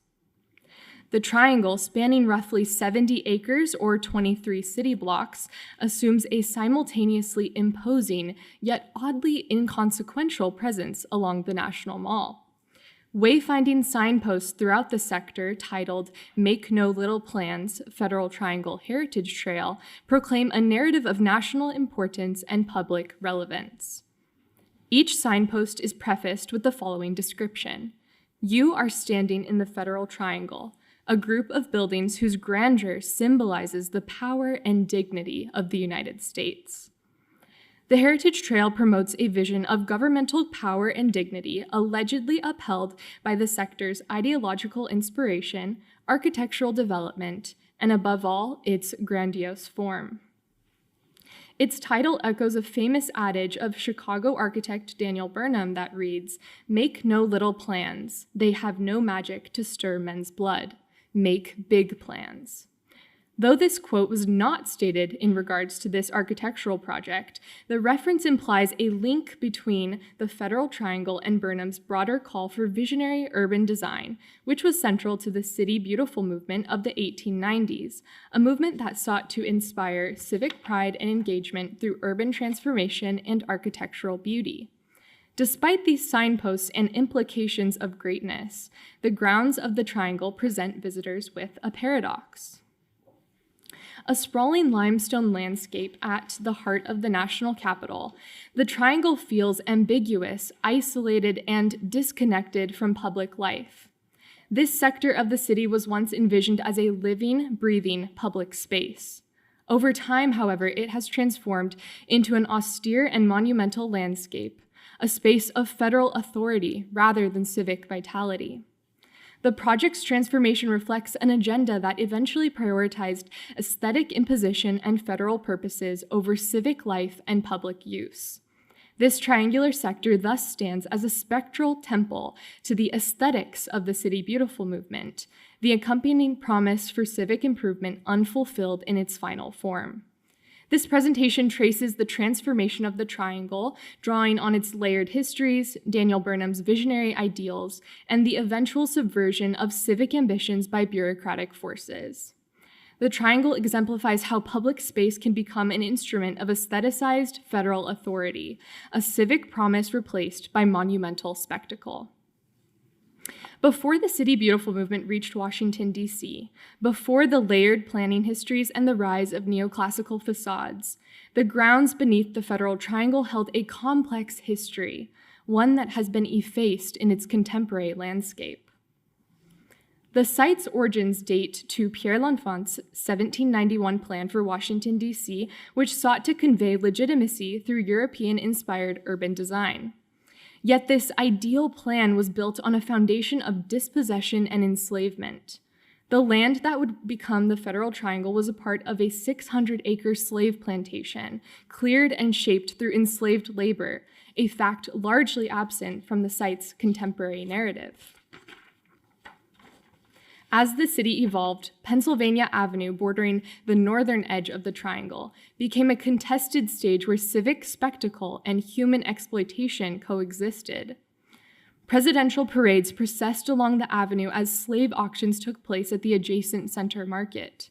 The building, a bustling commercial center within the Triangle, served as the leading site for slave auctions in the District of Columbia.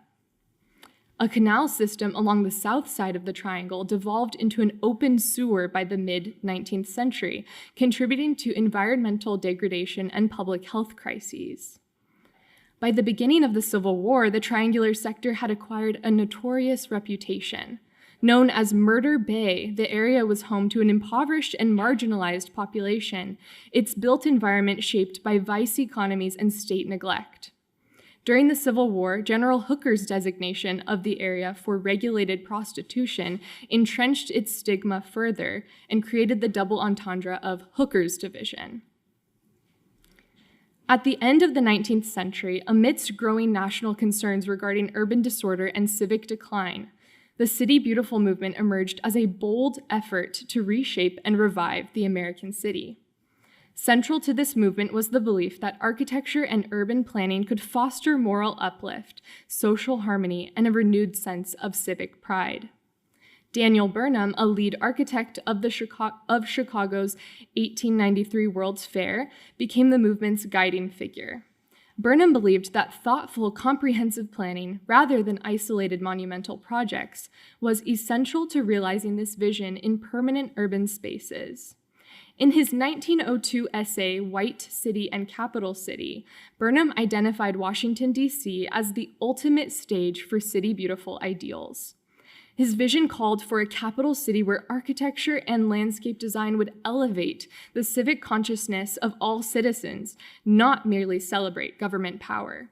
He warned against isolated acts of monumental construction, saying, "No longer shall a representative of the people, knowing some things well, but among them not art, go forth and out of hand ordain that about there shall rise a monumental edifice. About there for generations stand a great something, repudiating the past, affronting the present, and forever blockading the future." Led by Burnham's ideologies, a 1901 plan by the Senate Park Commission envisioned the triangular sector of the city as a site for civic institutions and amenities, including not only municipal buildings and courts, but also a market, other commercial establishments, and rehabilitated residential spaces. The plan emphasized the need for accessible, human-scaled spaces and improved living conditions within the triangular sector. However, even as these ideals took form on paper, competing interests and pressures began to shape a different future for the triangle. As leadership of Washington's development shifted in the early 20th century, Burnham's civic ideals increasingly gave way to federal ambitions. Following Burnham's death, a new generation of architects and urban planners began to prioritize bureaucratic consolidation over public life. Congressional rhetoric supporting the federal purchase of the triangle revealed this shift. By 1908, debates in the Capitol had framed the district as a blighted space to be cleansed of its working-class populations. Senators spoke of eliminating cheap tenements and making it a decent, beautiful place, language that reflected a deeper aesthetic and class-based agenda. The lived complexity of the neighborhood was recast as an obstacle to be erased. The ideological shift was formalized with the passage of the 1926 Public Buildings Act. Armed with new federal funds and guided by a board of architectural consultants, planners advanced a vision of the triangle as a campus of monumental federal buildings. The design proposals from this era reveal this ambition: inward-facing structures organized around enclosed courtyards and axial corridors, reinforcing hierarchical spatial order. While nominal plazas were present in the plans, their civic function was hollowed out. Rather than porous, human-scaled spaces of encounter, these plazas became visual extensions of federal facades, set pieces for the performance of state authority. The triangle's role as a potential civic commons was thus systematically redefined. The aesthetic language of classical permanence now served to naturalize the erasure of public life from the district, transforming what might have been a democratic heart of the city into an emblem of centralized power. The physical transformation of the Federal Triangle unfolded rapidly in the 1930s. Demolition efforts cleared beloved community landmarks, particularly residential spaces and commercial establishments. Of the existing structures, only the old post office and the district building were allowed to remain. Between 1932 and 38, a nearly uniform ensemble of Beaux-Arts and neoclassical federal buildings rose in their place. The buildings shared a striking visual coherence, characterized by limestone-clad facades organized into rhythmic bays, continuous cornice lines, monumental classical orders, and steeply pitched red-tiled roofs. The colonnades and pilasters project a clear image of order and permanence, while the repetitive architectural language across multiple buildings enforces an aesthetic unity that prioritizes formal grandeur over architectural diversity. The result was a monumental precinct that visually isolated itself from the rest of the city, undermining the civic ambitions of Burnham's original vision. The Great Plaza, the only public gathering space to be preserved within the sector, was never realized. Instead, by the 1970s, the site became a temporary parking lot to accommodate growing numbers of commuting federal employees, a utilitarian solution emblematic of the broader erosion of civic space. The Federal Triangle became an aestheticized monument to centralized power, a formal composition of stone facades and controlled spaces that privileged spectacle over civic participation. The ideological shift was clear. Civic engagement had been supplanted by a vision of centralized authority and aesthetics. For decades, the underutilized and incomplete spaces within the Federal Triangle drew sustained criticism. A 1961 columnist wryly observed, "It takes 3 sides to make a triangle, except in the case of the Federal Triangle." Another reporter wrote, "Not a lick of work has been done to fulfill the dream since 1938. Only 2 parts of this giant complex remain unfinished." The Federal Triangle started as one of the capital's mightiest, most splendid dreams of glory, he concluded. But to most Washingtonians today, it's just 2 words on the sign of a district bus. By the late 20th century, the Triangle had become emblematic of Washington's growing detachment from its citizenry. Journalist Peter Jenkins, writing for the Baltimore Sun, critiqued the city's monumental core as an insulated realm, increasingly disconnected from the everyday lives of Americans. The Federal Triangle, with its austere facades and uninviting streetscapes, embodied this separation. Jenkins argued that the Triangle's monumental architecture functioned less as a civic commons and more as an exclusive stage for federal authority. Public discourse surrounding the long-delayed development of the Triangle's final parcel, promised to become the Great Plaza, further revealed these tensions. The eventual construction of the Reagan Building, completed in 1997 to fill in the former plaza space, was intended to address long-standing critiques of the Triangle's alienation. However, the building's execution failed to fulfill this promise. The Reagan Building incorporated gestures toward public life or civic accessibility, such as a glass atrium, eateries, interior exhibition spaces, and other areas for congregation, all attempts to simulate a sense of public life. However, such gestures were fashioned in strictly top-down federal terms, surveilled and curated within a limited space, primarily on a dreary basement level of the building. This sense of public interest and civic friendliness remained poignantly absent, an original vision for a more organic, accessible, democratic space undetectable in the structure's final form. With the birth of the Reagan Building in 1997, the previous vision for the Triangle as a City Beautiful Civic Center officially died. All that remained of the 1901 plan was the vaguely neoclassical aesthetic associated with the City Beautiful movement, its cumbersome monumentality, a relentless reminder of what the space was meant to become, and now what it could never be. In 2008, the Federal Triangle Heritage Trail was introduced as a part of a broader effort to reframe the sector's public image. The Heritage Trail serves as a final, fervent attempt to create some semblance of civic engagement and draw public attention to the Triangle. The trail presents an interpretive narrative that foregrounds architectural achievement and federal vision. Yet the story it tells is a carefully curated one. one that sanitizes the site's layered histories and obscures the civic erasures embedded in its built form. The trail's title, Make No Little Plans, appropriates Daniel Burnham's famous exhortation, but in doing so, selectively repositions the triangle's history as a triumph of federal ambition.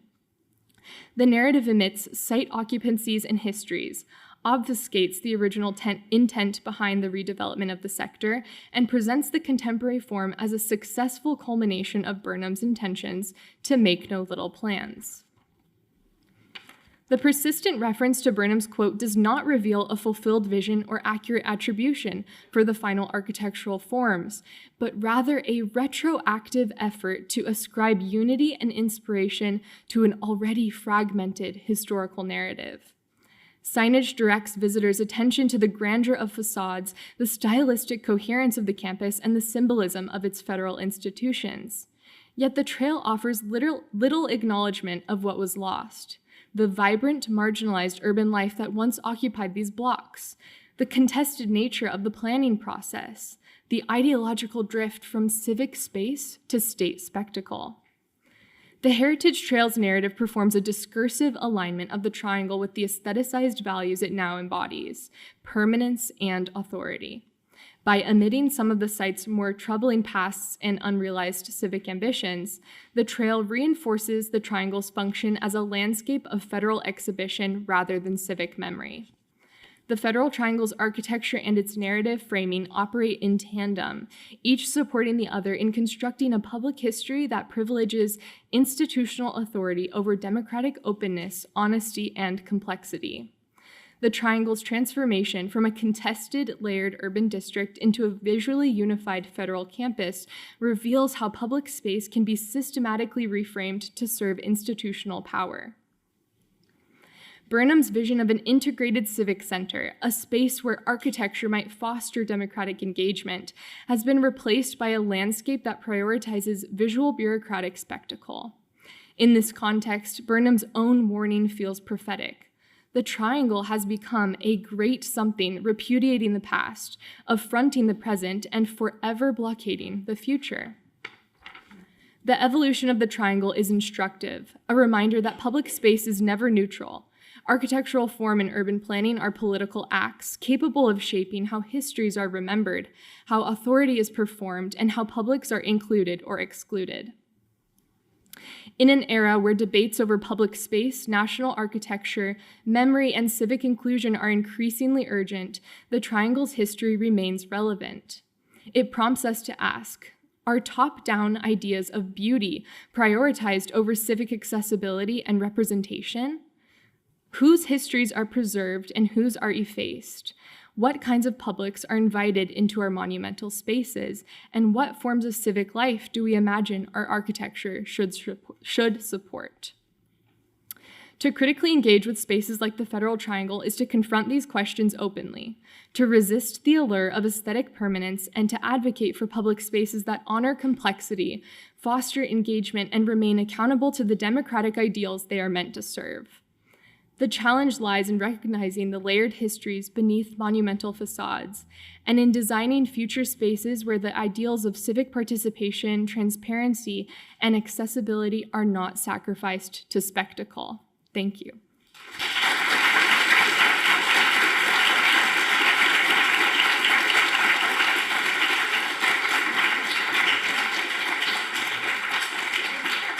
Thank you.